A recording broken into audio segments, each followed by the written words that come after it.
يا بركة بسم الله. اللايف النهاردة بعنوان ما قدر الله ما شاء فعل وما قدر الله ما شاء كان. احنا طبعا كنا واثقين في المباراة بتاعة الأهلي والزمالك ديت، يعني بنسبة 90% إن الأهلي هياخد البطولة، بس في غفلة من الزمن اتقلبت الآية، وده اللي كنا خايفين منه من قبل الماتش. يعني أنا كنت متوقع النتيجة تبقى 7-1 على حسب اللعيبة اللي عندي، مش على حسب المدرب. المدرب ده أنا من الأول خالص وهو بياخد البطولات بقول إيه، ده عبقري بسخرية، مدرب استغفر الله العظيم. مش عشان بقى خسر السوبر، لا، من قبل وهو لعب الماتش الترجي هنا وهناك، او هناك وهنا، كان يعني كأن الاهلي دوت يعني مرعوب من الفرق، والفرق كلها بالنسبة له يعني ضعيفة، إذا كان الترجي ولا الزمالك ولا اي نادي في افريقيا. الراجل ده بيطمعهم فينا. انت جبت جون ومعاك لعيبة، اللعيبه التانيه مرعوبه منها، لعيبه الزمالك مرعوبه منها.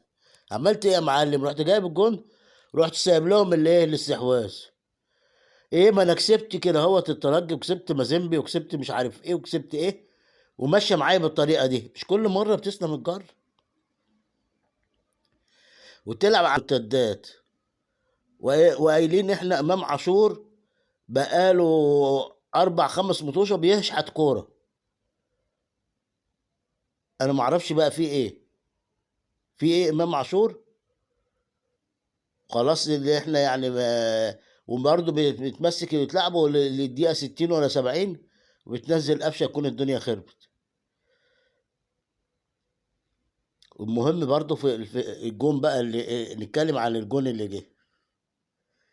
احنا سيبنا بقى من الاستحواذ بتاع الزمالك وطمعتهم فينا، وفرقة كانت بتلعبهم البوليس الكيني دي، حطهم في ال 18. البوليس الكيني اللي مش على الخريطة أصلا كانت حاطة الفرقة دي في ال 18. وانت الاهلي بطل افريقيا تسيب لهم الكرة تطمعهم فيك؟ ركبتهم عليك،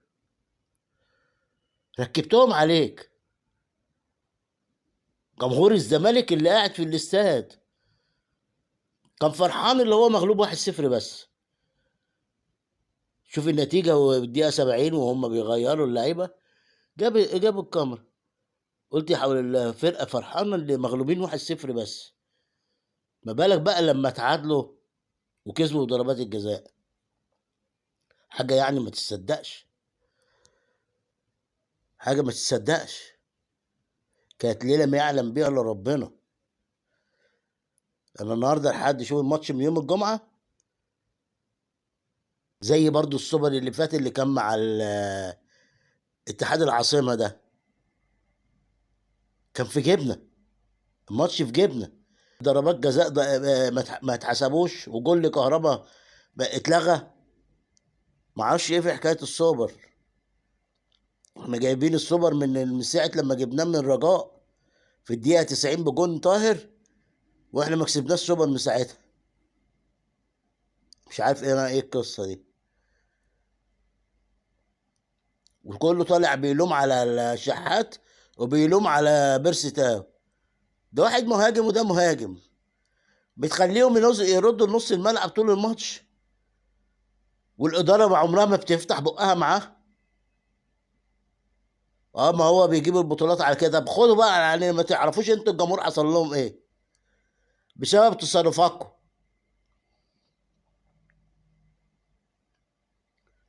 مدرب مش عاجبه ده ومش عاجبه ده، ويمشي ده ويقعد ده ويروح ده ويجيب ده. راجل كان بياخد له 20,000، دلوقتي وصلت له 180,000. كان قاعد في البيت سنتين، يقول لك جاي له عروض. ما هتروح يا عم السعوديه ولا تروح اي حته يا عم. حد مسك اللعيبه ديت والفرقه ديت هياخد بيها البطولات كلها. بس انت محظوظ اللي انت جيت للاهلي في الوقت ده. توقف ال 11 لعيبه الاهلي بتدافع. مش عارف اقول لك ايه يا اخي. ابو علي دوت اللي اتهرى، سايبه مع 4 مدافعين رايح جاي في وسطهم، كان خلص. نيجي بقى لعطية الله. عطية الله دوت كان بيلعب في نادي بياخد بطولات، بس ما يعرفش ان النادي الاهلي الغلطه بفوره. ورضا سليم كان بيحلق. الاخ عطية الله ده عمل ايه؟ بيلعب الكرة بكعبه. خدها عمر جابر وجري. الاخ اللي قاعد في 18 ربيعة، والاخ التاني ياسر. ربيعة ضم على عمر جابر عشان يطلع الكرة كورنر، عدت منه، وكان الاخ ياسر ده مش عارف واقف نايم ولا فيه ايه. اقول لك كنت لعبت اشرف داري، ياسر ابراهيم ما بيعرفش يطلع كورة.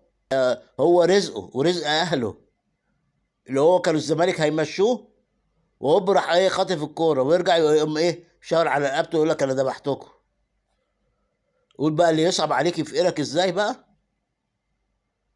عيل قلنا ده غلبان، ما هو عاشر شيكابالا.